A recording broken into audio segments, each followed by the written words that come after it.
Sharath Chandra, co-founder India Blockchain Forum. I request.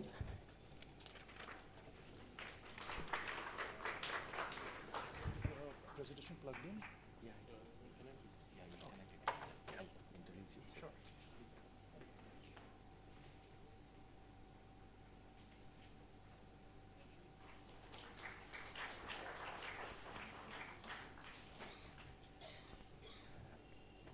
I have a privilege in introducing second speaker for the day.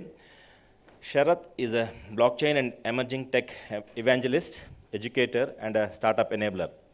He's passionate about driving innovation and fostering collaboration in the digital landscape. Mr. Sharath Chandra is an advisor to GMR Airport Group's GMR Innovex Blockchain Center of Excellence and chair of IET India's Blockchain Working Group. He is featured regularly in leading publications such as Reuters, Bloomberg Quint, Financial Express, Tech Circle, The Quint, Live Mint, Outlook Money, Your Story, The Cap Table, and Inc. 42. He has appeared as an expert commentator on emerging tech and startup on all leading TV channels, NDTV, Republic Media, Mirror Now, NewsX, and CNBC Awaaz. With a deep understanding of blockchain's transformative potential, Sharath empowers organizations to leverage this disruptive technology for growth. Additionally, he actively supports startups, providing mentorship and guidance to help them thrive in the competitive market. With this brief introduction, I present before you Mr. Sharath. Over to you, sir. Giving a brief context about what SEBI chairperson said 2 weeks ago, that by March next year, we'll be having T+0 settlement, but instantaneous settlement will happen by 2025. Now, what's happening in the tech world is that, though we are not seeing instantaneous settlements, but it's a reality in different markets. So I would like to also quote William Gibson, a noted science fiction writer, and he said almost 2 decades ago that future is already here, it's just that it's not evenly distributed. So what's happening is the power of blockchain enables any asset to be tokenized, physical or virtual or otherwise, and it can be settled instantaneously on chain. So in markets like, let's say, Singapore or even Switzerland, it's already happening. There are pilots which are happening, and Bank for International Settlements are doing most of the pilots. So this brings light to the question, are we lagging behind what we are doing as a country? But the good part is that in India, under the guidance of IFSCA, International Financial Services Authority, we have an asset tokenization committee where there's a good representation from both academia, industry, as well as senior representatives from SEBI, where they're exploring how asset tokenization can be implemented, let's say within the geography or within the jurisdiction of IFSCA, GIFT City, and beyond GIFT City, and can this be replicated in capital markets under the guidance of SEBI. Now, what's happening is, so we already have a committee in place, and I represent India Blockchain Forum, an industry forum where we work with all the stakeholders of the ecosystem, including banks, enterprises. So GMR is one of our strategic partners, and similarly, we also work with SIs, Tech Mahindra, and so on and so forth. So what we are doing is we are creating a national framework for asset tokenization, though there is a committee already in place which will lay the groundwork for asset tokenization, but we are working with the industry, and on 15th of this month, we'll be rolling that out. So I would like to briefly start by giving some insight about my organization. How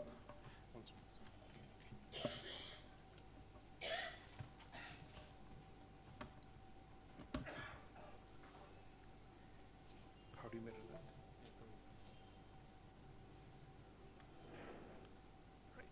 Right. So we launched our organization last year, and this was done by Shri Jayesh Ranjanji, IT Secretary in Government of Telangana. That was in Hyderabad. And we also are working very closely with the likes of Google Cloud, and Polygon, where we have launched a Web3. Yeah, so we have launched a Web3 sandbox where startups, enterprises, and even government bodies can come in and start experimenting on use cases, including tokenization. So this is being done with collaboration with both Google Cloud, and we have one strategic partner called Chain Code Consulting, which has helped us build this sandbox. What we also did this year that we started working with the Telangana government. We are one of the strategic partners for Telangana government in terms of shaping the policy and guide and help with respect to their regulatory sandbox. So this was framed sometime, I would say, in August this year. GMR happens to be a strategic partner. So GMR has a blockchain center of excellence where we are co-creating innovative use cases in supply chain and aviation. Now coming back to the tokenization piece, right? So I prefer to call it the next infrastructure revolution. Yeah. How do I do it? This one. How do I do it? I don't know. Okay, okay, yeah, there's it. Yeah. So the reason I call it the next infrastructure revolution, because any asset, physical or virtual or otherwise, even an intellectual property, can be tokenized, and blockchain as a technology allows us to represent any asset in the form of a cryptographic token. And cryptography is the single source of truth. If you look at the history of cryptography itself, it's as old as the World War II. There was a very famous movie called The Imitation Game, where one of the leading actors got even an Oscar for that. It talks about Alan Turing. He's called the father of cryptography. So the origin of blockchain, I mean, it came to light only in 2009 when the Bitcoin paper was released. But if you look at the building blocks of blockchain, cryptography happens to be one of them, which goes as early as World War II, when Alan Turing started cracking the Enigma code, and there's a famous movie around that, right? Now, so cryptography, distributed computing goes back to as early as 1980s or 1970s. So for the first time in 2009, a group of anonymous geeks came together and they created the idea of how you can move money in a peer-to-peer fashion using cryptography and distributed computing. And that gave birth to the transformation technology called the blockchain, the underlying technology or the next level of internet as it's being talked about. So we are currently in this phase where we are beyond the trough of disillusionment. So we are beyond the hype of expectations, and we are actually seeing implementation on the ground. And the digital rupee launched by RBI, it's another manifestation of that, because that sovereign money is being minted on a blockchain which RBI maintains, the ledger which RBI maintains. The remaining part of the financial infrastructure is completely Web2 native, or the normal financial infrastructure what we have. So if you look at the key elements of blockchain, encryption, by encryption I mean I can refer to cryptography, tokenization, and decentralization, because the very nature of blockchain means that no single party is in control of the entire network. So we trust the algorithm, we trust the math rather than trusting an intermediary. So decentralized trust is the new paradigm in this new tech landscape. Now I'll be talking mostly about tokenization. Right. So again, building on all these four elements of distribution, how you can distribute information or access information in a very secure and seamless manner without having to trust any intermediary. Right. Because what happens in the traditional world, you always have an intermediary, and if that intermediary happens to be corrupt, your data can be at risk, and the entire system can also be at risk. But in the case of a distributed ledger technology like blockchain, there's no single party controlling the entire network, so you trust the code rather than trusting an intermediary. So that sense of, I would say, sense of security is there. You trust the algorithm. Now coming back to what's happening at the infrastructure layer. So at the infrastructure layer, we are building the tools and services which allows financial institutions to come on-chain. When I say on-chain, all goods and services, all financial and capital markets product and services can be delivered on the chain. Now let me give you one example where how it's being done by Bank for International Settlements. So BIS, or the Bank for International Settlements, is called the banks for all central banks. So even RBI is part of that particular group, where they have launched a project called Project Helvetia. It's being done by Swiss National Bank and 6 digital exchange, which runs on a blockchain. It's a Sweden-based exchange where they are using a central bank digital currency to settle securities on the blockchain. Now, during Bhushan's presentation, I put a question that how do you see the application of central bank digital currency, especially in the capital market?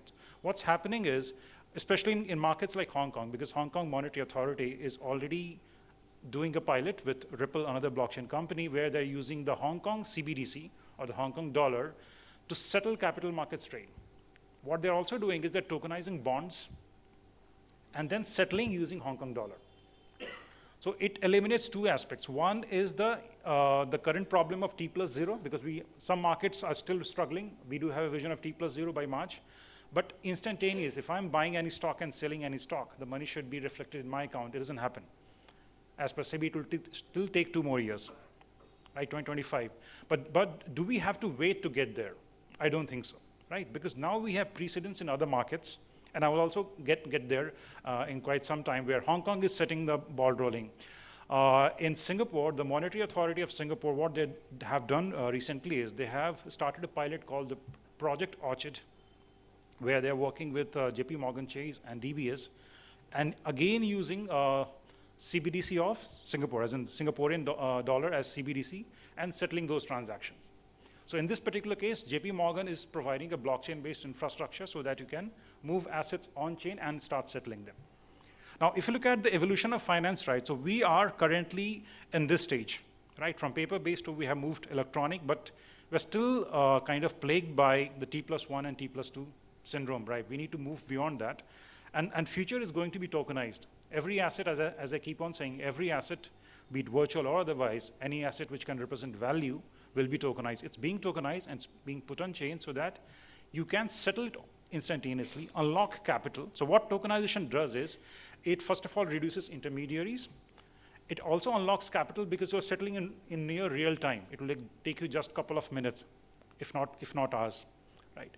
So even look at the cross-border trade. In fact, one of the promising use cases of central bank digital currency or even digital rupee, where RBI already has linkages with MAS, Monetary Authority of Singapore, and even recently RBI governor was in Dubai, where we had an agreement with Central Bank of UAE, where the idea is to create a CBDC bridge, an infra-layer arrangement where now CBDC of India and CBDC of UAE, they're interchangeable now.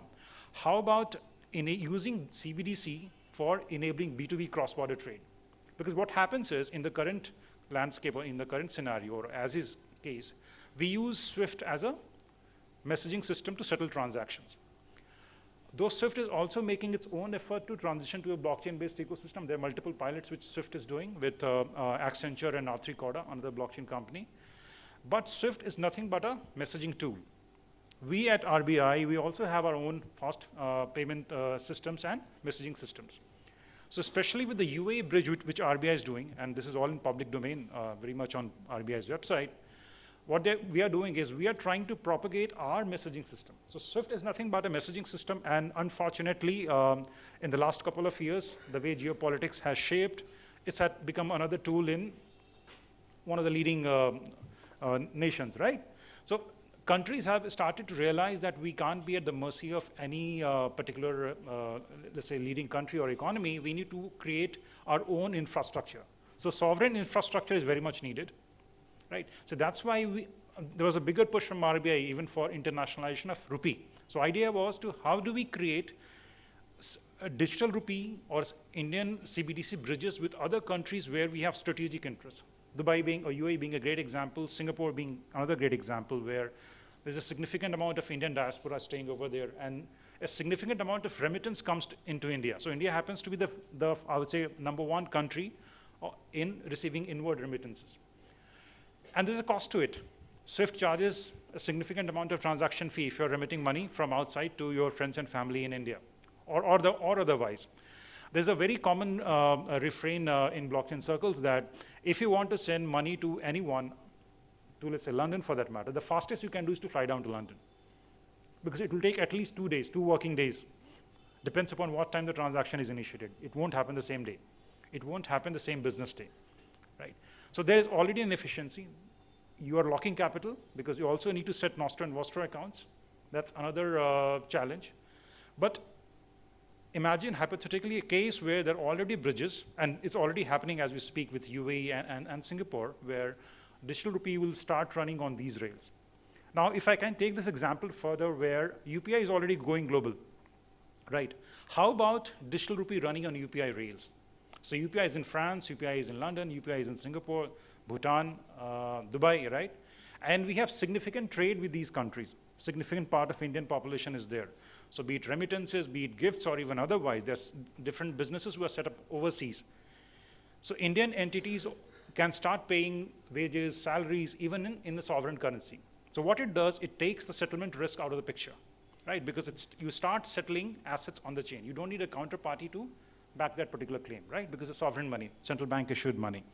So this particular notion itself unlocks a lot of opportunities, and it's entirely up to the imagination of the startup community what all use cases you can start building on top of it. As of now, what's happening is, so we have a digital rupee project, right, where NPCI and RBI, they're working together to create the infrastructure. But that's still a pilot. It's not as full scale as UPI, right? So how it can be taken forward? Now, coming back to this particular slide, and again, this will relate back to the idea of token itself. So it's a token, a cryptographically created token can represent value. It can also store information, and it can also allow you to program certain business logic. The way Bhushan was narrating an example where you can create a purpose-bound money. So CBDC is nothing but a purpose-bound money. You can program central bank digital currency to pay for MSME payments, to pay for education of girl child, or even for vaccination, and so on and so forth, right? So a token cannot only offer you instant finality or instant settlement. It can carry information. For example, let's say if I'm making any B2B payment. So what happens in a normal UPI payment, the payment is very easy because endpoints are known, right? You're making payment to entity 1 to entity B, or person A to person B. But in case of B2B payments, there's a concept of virtual accounts, which parties or companies maintain so that you don't end up revealing your invoice details or inventory details or how much you're ordering, so that you don't end up sharing those details with your competitors. So that's why payment companies create virtual accounts which mimics a physical account, and you can start receiving money. So there's a friction in that. So B2B payments are never real time. They run in batches, there are settlements, and there are recons happening at the end of the month. So imagine a case where now we are using a central bank digital currency for B2B payments. It can be programmed only to reveal what is necessary to process that B2B payment. Because in a B2B payment scenario, you have multiple stakeholders. You have logistic providers, supply chain, finance players, and so on and so forth. If it happens to be on the cross-border side, a different set of people and stakeholders will come into play.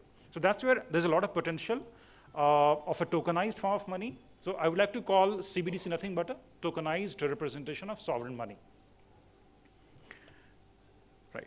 So what leaders in the space are talking about it, right? So World Economic Forum gives us the size of traditional markets and how it can be disrupted. Citibank says that it will revolutionize the entire capital markets by 2030, right? So you pick any big player in the space, in the financial industry, they're all bullish about tokenization. So much so that one of the senior executives of Standard Chartered in one of the events by Bloomberg said that tokenization is nothing but securitization done on steroids. Because everything will be tokenized. It's already happening as we speak. And since the slide talks about Citi, so recently, I think 2 months ago, Citi started something called Citi Token Service, where Citi is helping its institutional clients tokenize their funds and manage them. So, but again, this is where we have to be kind of open to, are we missing the bus? So if you look at Citi is doing, BNY Mellon is doing, JP Morgan is doing, so much so that JP Morgan is doing tokenization in GIFT City, IFSCA. So they're controlled pilots which they're doing with some of the international banking units in GIFT City. But if you look at other banks in general, right? So we aren't there yet. Maybe we are playing second fiddle here, and this is the time both startups and enterprises need to step up the game, because what is needed is the infra, right? The infra, or the current stage of technology which RBI is using with NPCI, it's an improvement of Hyperledger blockchain. It's a pilot. It's not as, I would say, production ready as UPI. So this is where a lot of investment, a lot of, I would say, investment both from the VC community as well as government. So money is there, money is lying there, but innovation has to come from the startup community. How you can build the next infrastructure for tokenizing assets or tokenizing money. So that's what the opportunity is. Now, this is taken from one of the reports by Bank of America, where they themselves coined this term tokenization and infrastructure revolution, where it essentially talks about how how it normally happens, it goes through multiple hoops, right? But in the case of a blockchain, there's a single source of truth, there's a blockchain ledger, and all relevant parties can run a node and start settling those transactions. So now this is where I keep on saying that we need to have our own sovereign infrastructure, the way we stress upon digital public goods. So in this particular case, having a proprietary blockchain protocol will be our own digital public infrastructure. We can't be relying on the blockchain infrastructure which AWS provides, because AWS already has the tokenization infrastructure. But at a national level, right, we need to have our own sovereign infrastructure, proprietary infrastructure. This is where RBI and NPCI, they are building or investing heavily into it. But what is needed is, what are the applications and services startups can build on top of it? How about the wallets? So if you look, I'm not sure how many of you are using the digital rupee wallets, let's say floated by both SBI and all the leading banks, but they are not, I would say, blockchain-based wallet in the true sense, because we're all part of the pilot now, right? What happens in a blockchain-based wallet is there's no intermediary in between. So if I'm making a UPI payment to you, what happens is money does seem that it's moving instantaneously, but payments and settlements are two disjointed processes. So payment happens, settlement happens in batches. That's why you'll see UPI payments failing. But what happens in a CBDC or a blockchain-based wallet which stores CBDC, there's a wallet-to-wallet communication. The money actually moves from your phone to somebody else's phone or somebody else's wallet. There's no counterparty. So UPI has settlement leg. A CBDC-based transaction doesn't have any settlement leg. It happens on the chain. It happens instantaneously. So what is needed is infrastructure for wallets. So this is where what's happening is there's a foundation called Open Wallet Foundation, where thankfully and fortunately we have the Digital India team under the aegis of Pramod Verma, who's the chief architect of Aadhaar. So Digital India team is there. So idea is to improvise the current DigiLocker to enable it to also process payments. So I can store my documents, I can store my credentials, I can also make payments. Say single wallet which can hold my credentials and also allow me to make payments, invest, and so on and so forth. So imagine a digital wallet which becomes a super app of sorts. So that's the future which some of the foundations are working, where there are players like both Microsoft and Digital India team is there, so that they're creating an open source engine for creating wallets, so that anyone who wants to create a wallet, you have a framework, you build on top of it, or you improvise that. So that one infrastructure opportunity, but it's in works. So that's one area where it's very much needed, because a wallet becomes the gateway to a tokenized world. You need a wallet to make transactions. So this slide from BCG, Boston Consulting Group, highlights the opportunity which tokenization represents. So any asset, as I keep on saying, right, can be represented. And great example is the real estate. So in May this year, SEBI floated a consultation paper on small and medium scale REITs, real estate investment trusts. So what was happening was some of the leading startups which were invested by some of the big real estate firms, they started fractionalizing real estate properties. And they were doing this under a SPV model.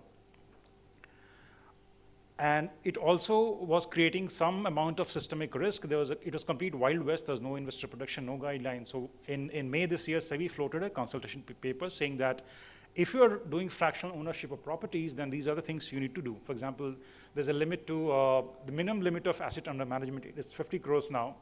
And that consultation paper is as good as law. So SEBI has notified that. We are yet to receive the official copy. Now, if we were to replicate the same idea in the context of blockchain, where any commercial property, if it's being put on blockchain and fractionalized, ownership can be given to a SPV, or special purpose vehicle, and you get shares of that SPV, which represents your share of property. So that also brings a lot of legitimacy and a lot of credibility to the entire property market transactions. So if you look at the REIT market or the real estate investment trust market, we have only select players like Embassy is there, and I think Nexus is there, Mindspace is there. But how about, let's say, a tier 2 builder, tier 3 builder? Let's say I have my ancestor property in Mysore and I want to tokenize that, or it's a commercial property. I don't want to give it to a builder, but I want to tokenize that and make it open for public to invest, right? Can it be done? Technically, yes. And thankfully, we now have a framework. So what it does, does is it also eliminates some amount of middlemen. I don't need to find a broker. As long as the title deed and other details are in order, I can tokenize the property and create SPV, open it for all retail investors to invest. It's called SEBI's MSM REIT. REIT, small and medium scale REITs. Yeah.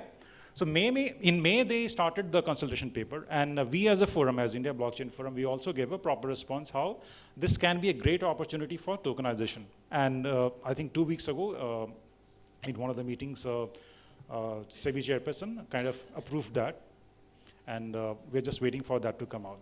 So, yeah, 50 CR. So its minimum asset under management is 50 CR. So what this will do is it will also unlock a lot of, I would say, opportunity for retail investors to invest. Let's say if you want to invest in REIT, right? I mean, you can invest through your Zerodha app or any other app, but mostly REITs are meant for people who are in HNI segment or higher middle class, right? But it's not for a normal man on the street, right?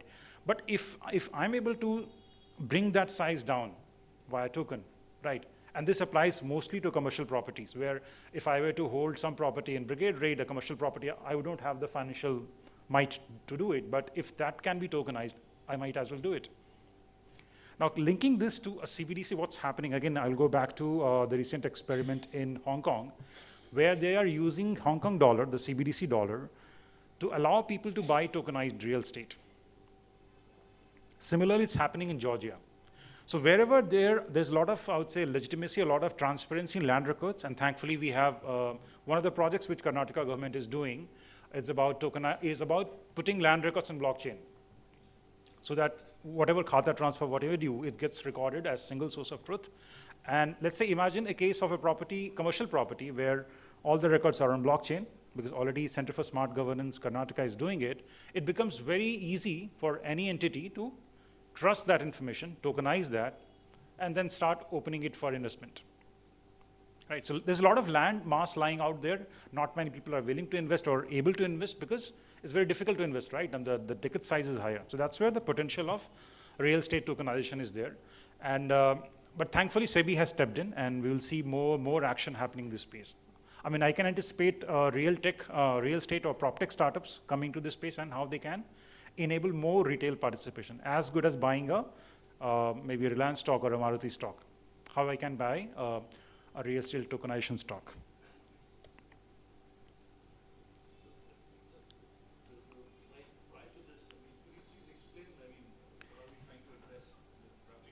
Yeah. So, okay, I'm not sure. Okay. So let me go back to this particular piece by KPMG. So what tokenization does is it unlocks liquidity for traditional instruments or traditional assets, right? Land being a great example. Similarly, look at private equity funds. So for example, let's say how many of us, I mean, I'm not trying to make a guess here, but let's say if I want to invest in a hedge fund, right? There are certain limitations. I can't do that. The regulation prohibits us. But how about I club a set of hedge funds and securitize it and make it open for people to invest in tokens? So that's the idea, where blockchain becomes the single source of truth, and you can program how even the payouts can happen, how even dividend payouts can happen, right? How even tax payouts can happen. For example, let's say I'm holding certain assets. It's incumbent upon me to make the disclosure of long-term capital gains or short-term capital gains tax. So what tokenization also does, since you can program these logics in the asset itself, and if you're using something like a CBDC as a settlement instrument, then even whatever tax I'm supposed to pay whenever I'm selling that piece of instrument, it will get deducted from the asset itself, rather than I going to my CA and going to an income tax portal and making those disclosure. So it brings it reduces compliance cost, increases I would say efficiency of revenue collection for both governments and other parties, right? So that's the biggest advantage. Reduces compliance cost, brings a lot of efficiency. Because see, if you look at the amount of investment even SEBI does in supervisory tech, or even RBI does in supervisory tech, right? It's huge. They had to hire now RBI has hired McKinsey and Accenture. They're running again, it's a huge tender where they are, I think it's in 2 digits. When I say 2 digits, it can be 20 crores to even 90 crores or 99 crores. But idea is to create supervisory tools to detect money laundering, avoidance of taxes, and so on and so forth. How do you bring down NPAs? The other question is the $16 trillion opportunity for a 50x. Right. And looking at this ecosystem, what according to you, which players would benefit the most? Somebody who's building the infrastructure or? Yeah.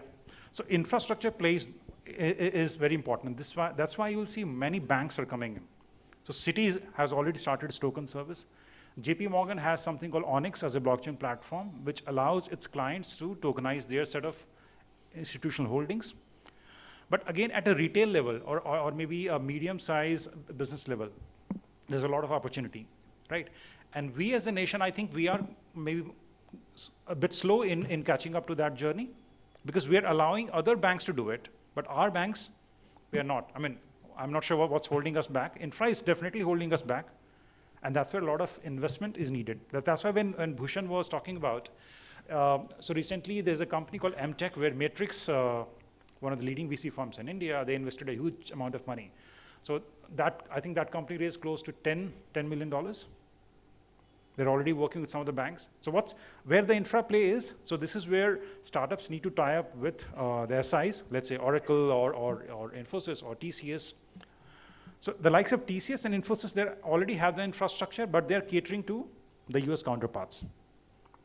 So there's a body called Infrastructure Development Corporation of India. It used to be called IBBIC, where they're using Infosys's blockchain to enable letter of credit issuance, even in a cross-border trade, but not at this level. They haven't created a tokenization infrastructure. We are still kind of stuck with the RBI CBDC pilot. What are the components of this infrastructure? Okay, the component will be the tokenization layer, right, which allows you to represent any asset in the form of token. Second will be custody. Custody is more important because our traditional modes of custody will not work, right? So whatever custodians we have as banks, even they need to maybe ramp up their infrastructure. That's a different set of custody. Just 2 days ago, IBM started offering digital asset custody services for its clients. So the likes of IBM are moving in.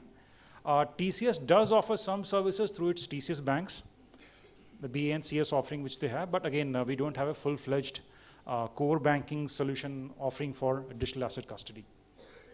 Right, so custody is one. Second is account and treasury management and transaction monitoring tools. So I'll say why transaction monitoring tools is important, because if you look at one of the circulars by FIU, Financial Intelligence Unit, where they have notified that any entity which issues tokens, stores tokens, or allows the transfer of tokens, they become a reporting entity under FIU. So let's say a company or a startup starts creating a digital wallet or a custody where they are storing tokens, because the server doesn't define tokens, what it excludes. It just says it excludes only reward points and loyalty programs, that's it. So even if you're holding a CBDC, which is nothing but a tokenized form of money, you become a reporting entity under recent FIU guidelines, right? So what's needed is, we need players who can, one more thing is that now the guideline also says that you need to have a transaction monitoring system in place. So that tooling is missing. You may create wallets, right? Even institutional grade wallets where you may like to tie up with TCS or IBM and create institutional infra for banks. But what about transaction monitoring systems? We don't have that yet. Yes, so I will tell you one more example. So many of us would have seen or heard the news about cryptos getting seized, right? You'll be surprised to know that CBI had to partner with a Singapore-based entity to store those assets. It's called Liminal. Started by an Indian guy called Mahen Gupta, stationed in Singapore. His operation is in India. So CBI had to partner with a, again, Indian origin founder, where the company is based out of Singapore. That country could have very well have been in India. But thankfully with the reverse flipping, which IFSC is promoting, and because we have a committee now there with the likes of Zerodha and other players are there, those people will start setting up businesses in India. So custody one, transaction monitoring system another. Second, how about cybersecurity tools? That's more important. In fact, if you look at one of the Monetary Policy Committee press briefings of the governor, Shaktikant Das, he has said that cybersecurity is the biggest concern why they haven't gone full-fledged in the CBDC rollout, right? Because see, at the end of the day, it's just a public and private key pair, right? Which allows you to exercise ownership over a digital token, which ultimately stores on RBI's ledger. So what happens is you have a wallet. It will show, okay, you have so much to balance, right? But what happens is a token, the ledger is maintained by RBI. So I have a private key which allows me to sign transactions or move money from wallet A to wallet B. But the money actually gets stored on RBI's ledger. It's not in my wallet. I have the keys which can enable me to transfer that, right? So first of all, I am prone to hack. RBI anyways is investing heavily to make sure that the bank's ledger doesn't get hacked, because mind you, this is the sovereign money we're talking about. This is the M0 money. We all are familiar with the money supply, right? M0, M1, and M2, where imagine a case where a central bank vault is getting hacked. Because you're creating a digital money, and now see the technology is moving at such a fast pace that nothing is beyond hacking. Trust me, nothing is beyond hacking, right? So how do you create a very secure infra even at a central bank level and even at maybe a commercial bank level to ensure that this money doesn't get hacked? Because see, it's token at the end of the day. If someone is able to hack the algorithm, he can create replicas of those tokens, which will put money supply in out of order. So cybersecurity tooling is very much needed. Second is the compliance, and there are multiple layers of compliance which needs to be addressed. Transaction monitoring, one, because FIU mandates everyone to do it. And third is the custody. Custody both at a retail as well as institutional level. Institutional level is pretty much sorted because we have the likes of IBM and TCS. They already have the infra, so you can tap into that. But let's say a fintech player wants to build any innovative use case on top of that. How will he or she do that?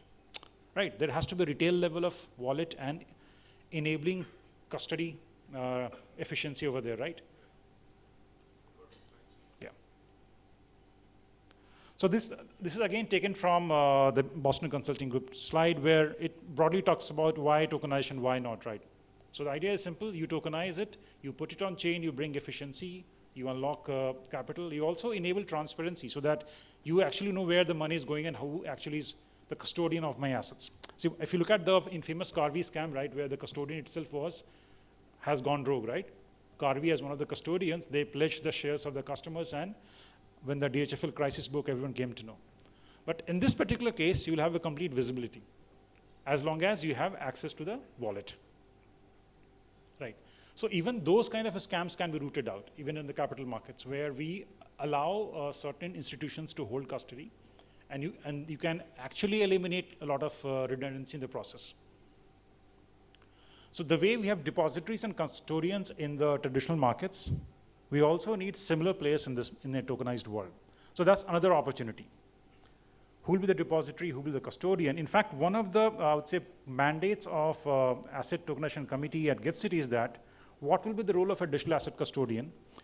Who will be the players doing it, and how they can do it in terms of security? Because right now you have banks as custodians, right? Or there are certain other players.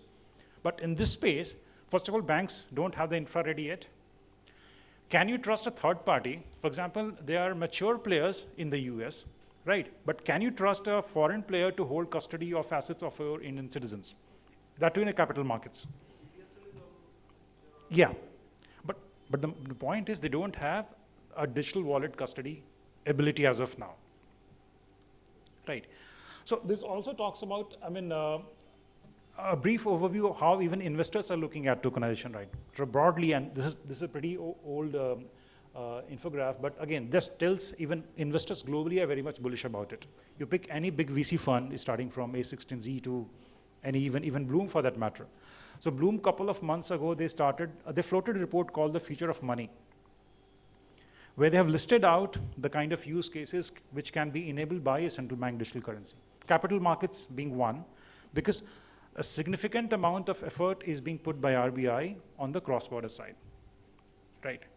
So in the beginning of my session, I talked about the project Helvetia, which is done by BIS and Swiss National Bank and SIX Digital Asset Exchange, which is completely blockchain based.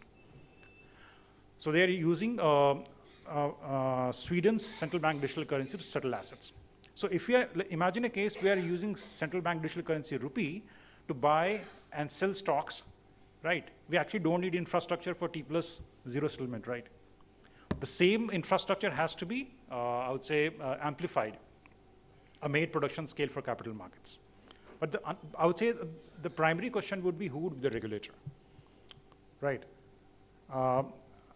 Unfortunately, or maybe for whatever reasons, SEBI hasn't stepped up on this, despite seeing other regulators stepping up the game. Look at how MAS has done. So if you look at Singapore, they already have something called Digital Payment Token Services Act, DPT Act, where banks and other payment players can be licensed and you can start tokenizing assets, right? So Singapore is already leading from front, and Hong Kong is also doing it. In US, we already have proper frameworks how we can do it. Why are we missing the bus? And maybe whenever I go in and talk about all these topics, I always say that we are the leaders in the payment space, right? Right. So how come we are missing this, and why are we not able to replicate this? Right. So I would say a lot depends upon, because see, again, we also have to give a lot benefit of doubt to the regulators, because the way technology itself is evolving, right? Because see, if you look at last year, the entire space was given a bad name by scams. But now look at this year. There are institutions coming in, there are regulators coming in, exploring tokenization of assets, and majority of work is being done in capital markets, right? So I'm not sure how much of this is clear, but if you look at, it's not clear, okay. But again, I will just kind of broadly explain is that you need an infra layer, the blockchain layer, you need a custody layer to hold those assets, and you need a UX layer, or the application layer. At the infra layer, or maybe at the protocol layer, you can program certain business logics where you can say, okay, for let's say, for derivative, what are the rules, right? What are the compliance rules which a derivative product needs to follow? For example, in Singapore, what they have done is, retail users are not allowed to buy digital asset derivatives.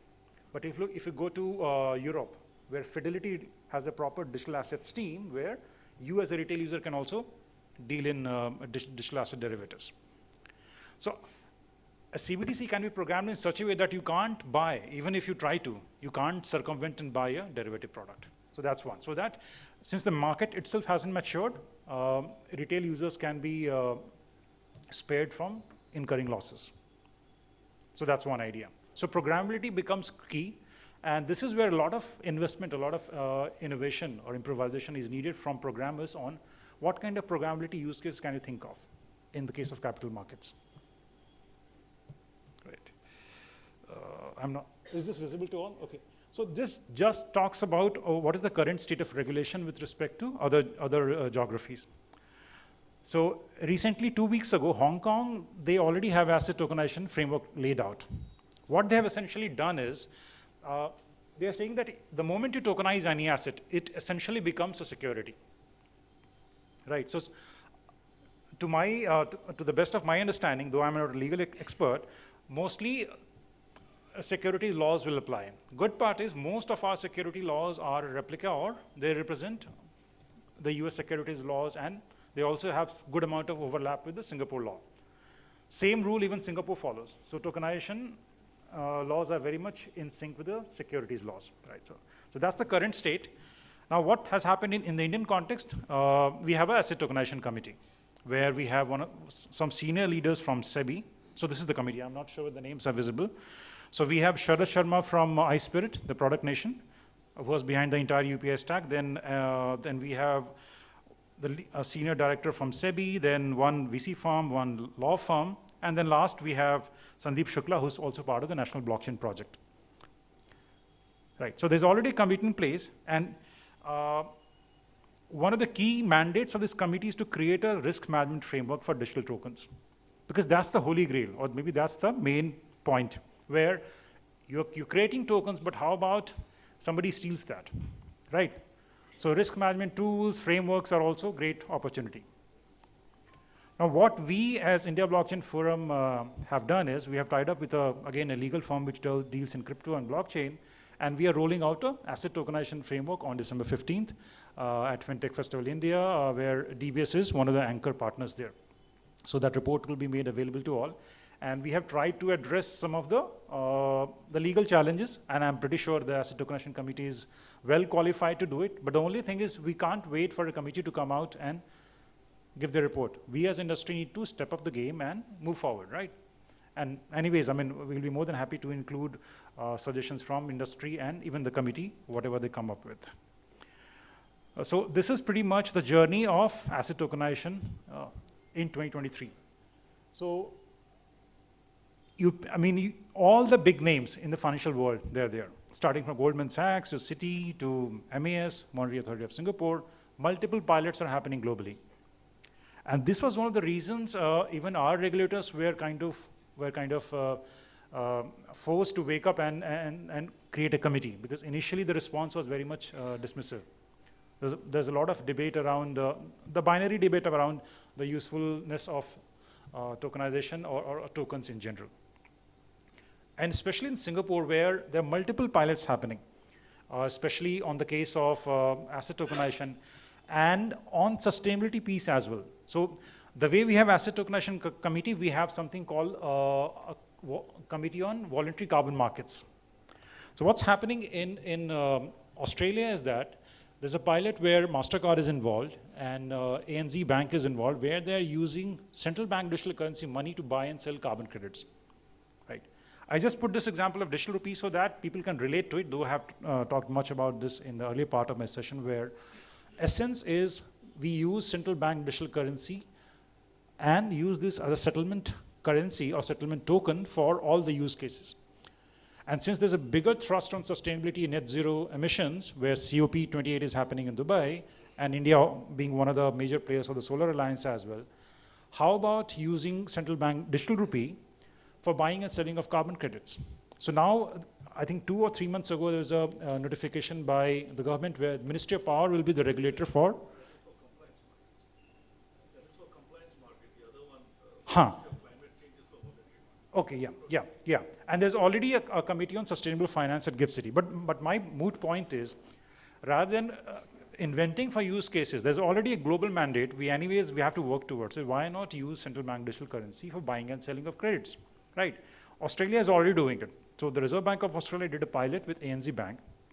There's already a precedence. So this just talks about the different forms of money. Cash, we all know, CBDC is just a direct claim on the central bank.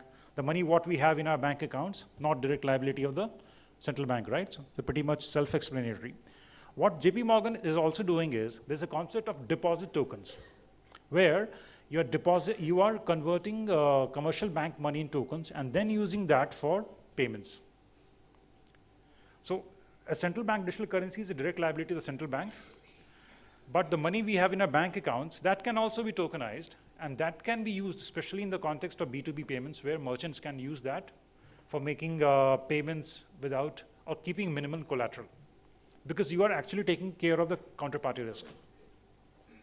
First of all, the settlement happens in real time, so you don't actually have to wait. So this has significant application in all the letter of credit, bill of lading, so on and so forth. Pretty much explains about the entire flow of money, right? I'm pretty sure most of us would know central bank, the sovereign money, and then how it flows into other banks. So if you look at the categories of CBDCs, so wholesale CBDC, there is a significant play of tokenization, where wholesale commercial banks can normally hold accounts with the central bank. The way what the current state is, they'd also start having central bank digital currency accounts with the RBI, and then start building or offering services. Now, if I can maybe tweak this model and say that the way our clearing houses work, right? The way NSCH works, right?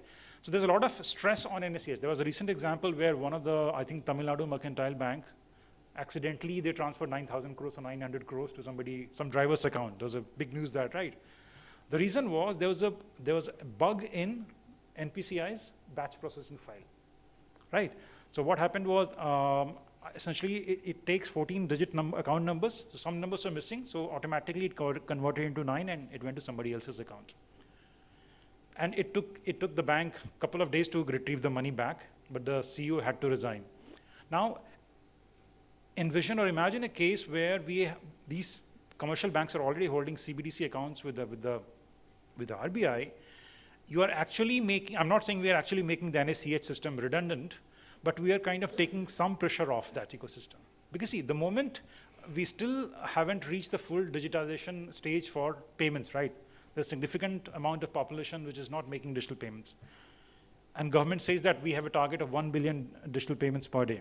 That's what the Niti Aayog and even NPCI chairman says. If we were to reach that stage, is our infrastructure ready? Is the current UPI infrastructure ready? I don't think so. Because every March or April, see, the payments start failing, maybe 31st or 1st of month, right? There are multiple instances where UPI payments will not go through, or some banks will go down. So there's a wider narrative of why do we need UPI when why do you need CBDC? You already have UPI. To take some pressure off that. There's already enough, I would say, noise around. You can't have MDR zero all the time, right? Now what some of the banks have started doing it, if you're using digital rupee, then they have said that, because I normally use the SBI one where I have got certain messages where you can use 2,000 worth of digital rupee, you can get some cash back. So banks consciously, maybe there's a bigger mandate from the RBI itself that you start promoting digital rupee so that gradually a case can be made for, I mean, that's my line of argument, but we can't have an unsustainable model of zero MDR, right? That payment system has to grow. And everyone agrees payments is a not money-making business. So gradually, the intent is to bring many people on the CBDC ecosystem. It brings down a lot of cost with respect to printing money. And again, you also have to deploy a lot of capital in terms of making sure that the cash is not being laundered, right? So there is a lot of upside. So coming back to my point on clearing and settlement houses, there's an opportunity over there as well. And that's another opportunity for startups. So in fact, one of the startups I'm currently mentoring, they were one of the winners of NPCI's hackathon and RBI's recent G20 tech sprint hackathon on CBDC, where they're creating the infrastructure layer for banks to issue. Banks will not issue CBDC because RBI is doing it, but managing those digital assets, right? And we are talking to some of the leading system integrators to take this to multiple banks. So that's a great example, a great opportunity where startups can come in. I mean, you need to understand the basics of technology, and then good part is most of the tooling is open source, right? So you don't have to reinvent the wheel. I talked about the Open Wallet Foundation. It's pretty much out there. Started by the Linux Foundation, which is behind most of the leading technologies. It's completely open source. People can start experimenting with that. Right. So this is pretty much differentiation between account-based and token-based.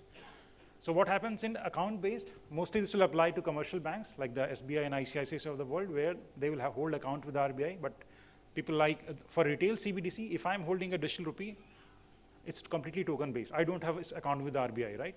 I just have a wallet. So in retail case, it's mostly token-based, but on the wholesale side, it's account-based.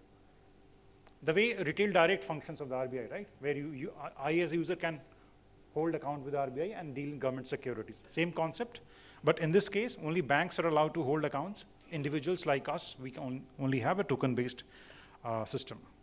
So this is the current architecture of the digital rupee. So look at this particular piece.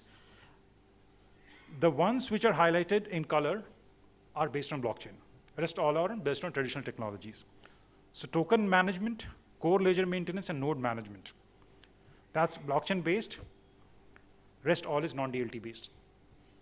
What's happening is, I mean, I'm not sure how many of you have tried using digital rupee, but the moment you try to top up the wallet using UPI, what happens is this NPCI switch, which acts something like a payment messaging interface, which allows us to use our bank account and top up money into the digital rupee wallet account, right? This is owned by NPCI. So I would say there's a bit of monopoly over there, but it's not that. Going forward, we have to rely on that because you need multiple solutions. You need to kind of de-risk from one particular technology service provider. I'm just calling NPCI technology service provider because they own the NPCI switch. But how about if I'm interacting with a foreign entity, if I'm interacting with DBS Singapore, right?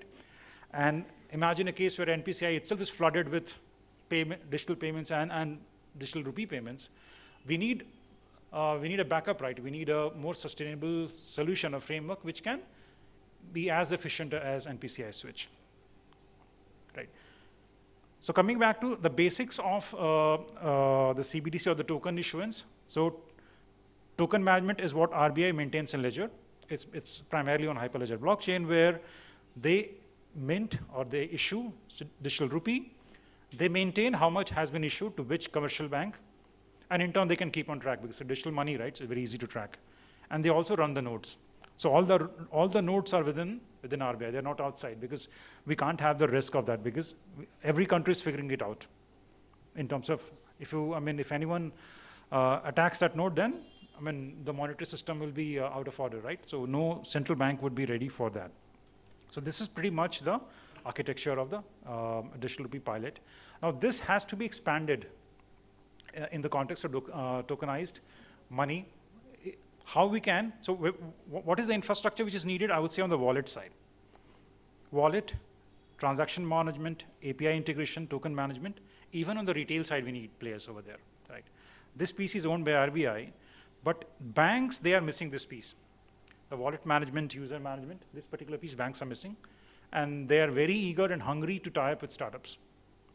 So if anyone is thinking on building in this particular space, I'll be more than happy to connect them with the right stakeholders. So this is the honeypot or sweet spot or the white space in this particular feed. This applies.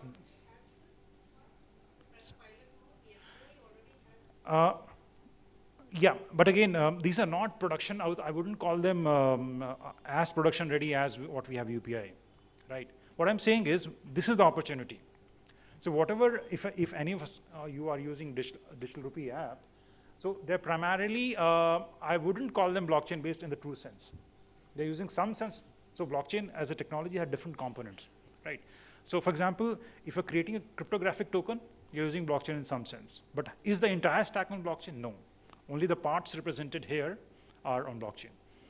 But to create a more secure system, you need most of the tooling on blockchain, right? So this is the white space and great opportunity area for all the startups to start building on it. This just shows how a wallet is loaded and how it can be redeemed. Pretty much simple. Now, let me go back to a recent circular where NPCI has said that any transaction beyond 2,000 rupees, right, can be reversed if you report in the next 4 or 5 hours, right? There was a similar circular. Now, you have to report that transaction to be, let's say, has it gone to an erroneous account or a different account, or account has been hacked, that transaction can be reversed. But in this particular case, the money can be programmed in such a way that it only goes to certain wallet. So this has a very great example, especially in the case of, let's say there's a flood. There's already a flood in Chennai, and let's say there's a calamity in northern part of the country where internet is down for the next 10 days. So all the core banking systems are down. How do you channelize relief? How do you channelize capital to bring everything down to normalcy? So that's why one of the prominent use cases of digital rupee is offline payments. So though we have e-rupee payments, ERUPI, which NPCI floated, something like a prepaid voucher, but can you make payments of 20 crores or 10 crores, which is normally needed in a response to a natural calamity? So this is where it comes, where central bank can program a digital rupee to be given to a, let's say SBI in that particular region or ICAI in that particular region, and that can directly go into the wallet.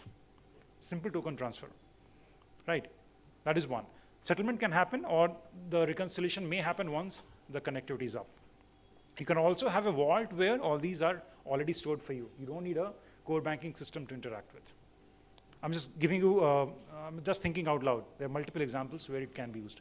As of now, offline payments is mostly explored in the context of where you have intermittent internet, how we can use it for making payments.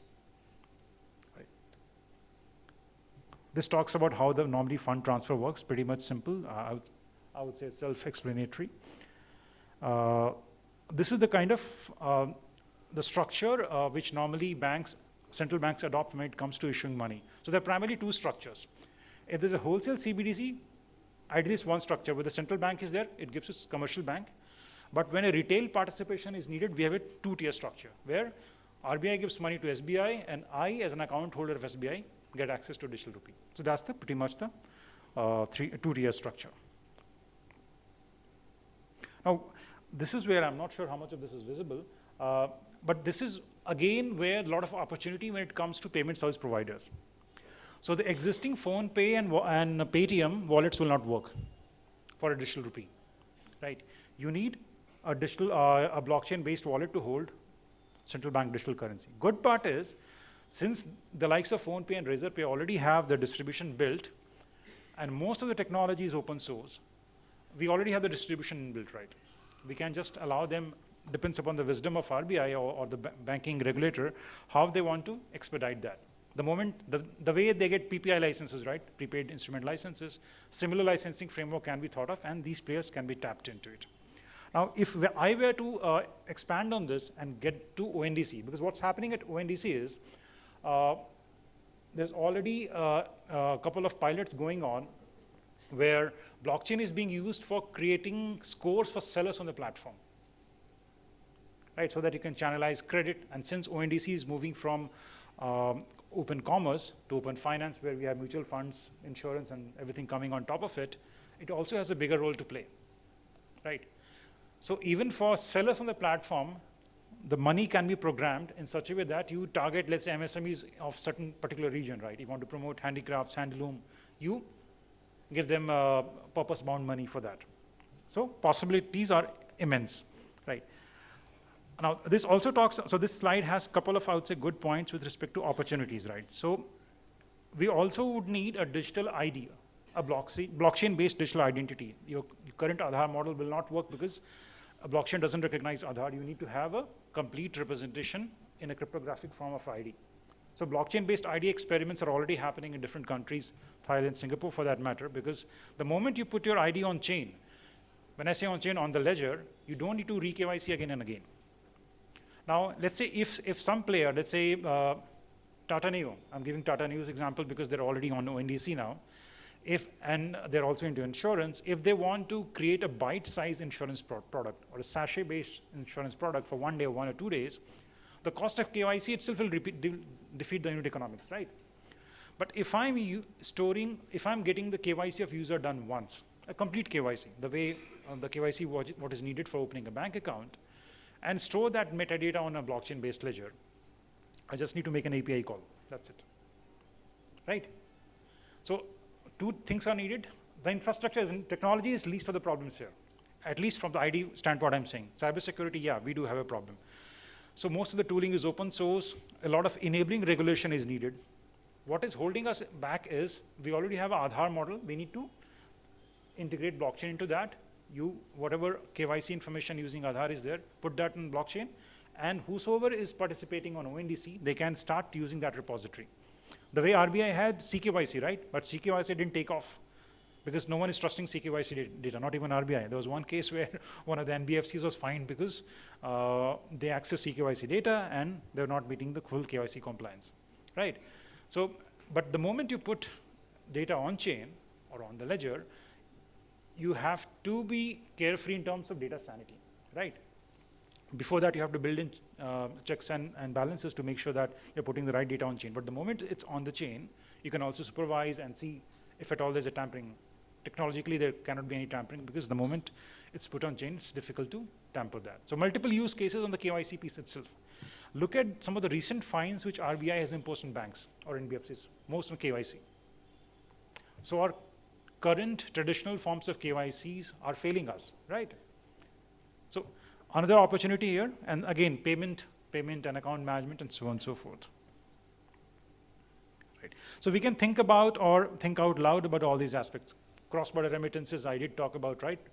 Indian diaspora staying abroad, they can make real-time payments. And it's already happening because now RBI has a fast pay linkage with MAS. So let's say if our friends and family are staying in Singapore and they want to make a BESCOM bill payment, they can still do while staying in Singapore and using UPI. It's already happening as we speak, right? MSME lending is another great area, right? Because there's a lot of, I would say, scrutiny on lending as we speak, right? Especially on the unsecured lending. So that can also be made efficient.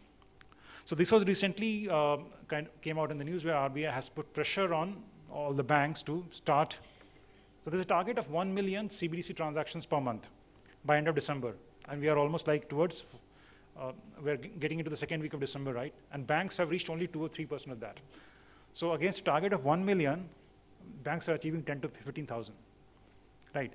So, I mean, acceptance or this target can be met only when you build the infra, open the ecosystem for startup players, which anyways banks and NPCI is doing, and build or come up with more use cases, which can actually make an impact rather than coming up with flimsy use cases, right? Use cases which can make impact, right? So recently what Yes Bank has done, I'm not sure, but again, I can just talk this about, where property tax transactions are being done through CBDC, right? So that you can also, what they have also kind of positioned is, it's not there in the release, but you can also incentivize timely payments of property tax using CBDC, saying that, okay, the next time you make payment using digital rupee, you get 0.5% or 1% discount in property tax to ensure compliance. That can be one of the incentive or drivers, right? So this is the Voluntary Carbon Market Committee and the Australia and New Zealand Bank, what they have done with CBDC over there. So we already have a precedence, we already have enough examples, and I think the time is to move forward. And this is where a lot of participation from startups is needed to move that forward, right? So again, if I were to summarize, so these are primarily the areas where tooling is needed or infrastructure building is needed. Citi is a great example. Citi is already moving at a very fast pace. The good part is Citi in India is with Axis Bank, and Axis Bank is doing significant amount of work in digital rupee space. We'll hopefully see some news in the coming months or days, right? So that's pretty much from my side. Open to asking questions if anyone has any question.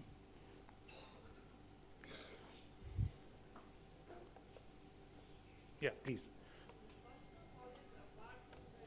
Or whatever, security becomes the key. Yes. Unless the Yeah. latest thing of Aadhaar-based payment and all, Yeah. which has created a hell lot of problem. Yeah. So unless there are proper securities in place, so all other things will not have. So somebody has to Yeah. True. do something. So especially where whatever technology we speak, it's so hard on technology or infrastructure, which may not be suitable for the retail users of India. Maybe they may not be that educated, or it's easy to steal or something. For our geography, for our population at least, already in fact daily at least in a branch 2 or 3 cases of Aadhaar-based payment frauds are happening. Even I have filed an FIR on that, so it's happening. Even my account is hacked. So with all this, unless that security is there, this whole thing doesn't. Right. That's the foundation, I think. Unless we are strong on that. Yeah, so I would partially, complete your point, sorry. So without that, this cannot fly. So we need to have that foundation. Yeah. So that's why I completely agree with you. That's why RBI is going slow, but we can't afford to go slow for much long. I keep on saying technology is least of the problems, because we talked about security, right? So in blockchain, we have a concept of zero knowledge proof, where I can prove an information without actually revealing the details of the statement or arguments which can support that my statement or my point of view is right. For example, I can prove that I'm more than 18 without actually revealing my date of birth. That's one example of zero knowledge proof, right? So you just reveal what is necessary, and that too in a cryptographic form, so that only the person who's supposed to verify will get to know, not otherwise. This is already being done in USA, I think Sacramento, California, where let's say if somebody wants to get access to adventure sports where he or she needs to be certain age to get into there, you can't fake your ID and get there, right? But there's a lot of abuse of personal data harvesting, so on and so forth. You just, so it's a blockchain-based ID. I just tap in my card or give the QR code that will just tell you I'm more than 18 or more than this particular age. This is being used by one of the leading financial institutions to process loans, where I don't need to actually reveal my whole, I will just say, okay, I'm earning more than 5 lakh rupees a month to get access to a personal loan or a car loan. I don't need to reveal all sources of my income, because what's happening is the future of work as we speak is moving towards hybrid, where people are going solo, people are taking gig work, even senior professionals are doing multiple work, right? And they're taking payments in different forms of money. Most of them are taking payments in stable coins. Just to give you one sense, MasterCard and Visa, the leading players in the space, right? they're the fastest enablers of stablecoin payments, USDC, right? So let's say if I have international clients and the client is willing to pay me in stable coins, I can't say, no, pay me in dollars or pay me in rupees, right? Because money, I mean, the concept of money is being reimagined in a way that sovereign money will anyways be there, the source of wealth and prosperity, but new forms of money will come up, right? The concept of private money, which existed much before, right? Where the likes of, so what's happening in the US is there's a company called Circle, which holds a Federal Reserve license, and they are holding US dollar bills, short-term securities, and cash, and issuing stable coins on top of that. And the circulation is so much so that it's putting the economies of Maldives and other emerging economies to shame, the kind of circulation. So there's a risk of currency substitution. That's why central banks are coming into play, so that you don't end up buying stable coins, which are dollar denominated, but transact in a sovereign currency like a digital rupee. So you can say, okay, pay me in Indian CBDC. That can be an argument, right? But again, coming back to your question, I do agree, cybersecurity anyways is one of the pressing issues, even in the current context. This gets amplified 10 times or 100 times or even more in this context, but we can't afford to go slow. We have to, start taking some action and start moving out, right? Thank you. Any other question?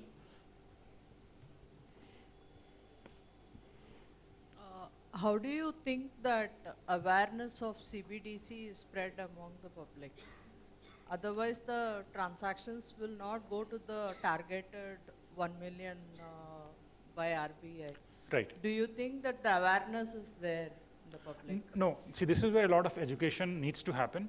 And I think if you look at the recent KBC episodes, where even Amitabh Bachchan was promoting, right, in one of the questions. So I think the government is doing its bit, but a lot needs to happen. A lot of effort needs to happen from both banking and the community in general, because this is the future of money as we speak, right? Even among the educated people, the awareness is less. I would attribute a couple of reasons. So even I got access to the digital rupee pilot just a few months ago. Right. So it was initially a closed user group, but now even if many citizens are getting emails from all the banks that you start using it. So that is one. But the idea is you have to incentivize people to use it. One of the reasons why ONDC transactions are picking up, right? People are buying food and grocery through ONDC because you are getting it at a cheaper rate than Swiggy or Zomato, right? But players or stakeholders in ONDC, they are subsidizing that. So almost 8 banks are part of ONDC. They have stake, they are putting those discounts. So I think the same method has to be followed, where you have to incentivize user. Why should I pay my property tax through normal course of payment and why not CBDC? There has to be a case, right? So use cases and incentivization to kickstart adoption is needed. And then, and awareness anyway is needed. But if you look at the current generation, right, because the current generation is digital native, pretty much savvy, they understand. So I think they will lead from the front, and that will lead to adoption. But again, a lot of education is needed from the industry, from the banking industry. Right, thank you. Any other question?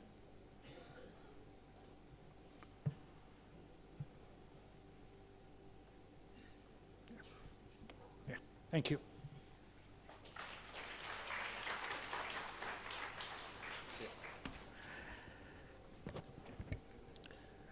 Tokenization of settlements within India and outside India using this blockchain technology. How the Hong Kong Monetary Authority is pioneering it, and Singapore is working on similar thought process. How our own CBDC, Central Bank Digital Currency of RBI, how digital rupee can be part of UPI, which has moved out of India already, accepted worldwide. And many more things were discussed in this 1.5 hour session. And the co-founder of the India Blockchain Forum himself explained how the same has evolved and how it is running.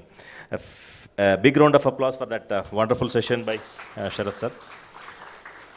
On behalf of members present here and all the managing committee members of Bangalore branch, I would like to hand over a memento as a token of gratitude and respect. Can I request CA Anantakrishna sir to come out to us and then do the honors?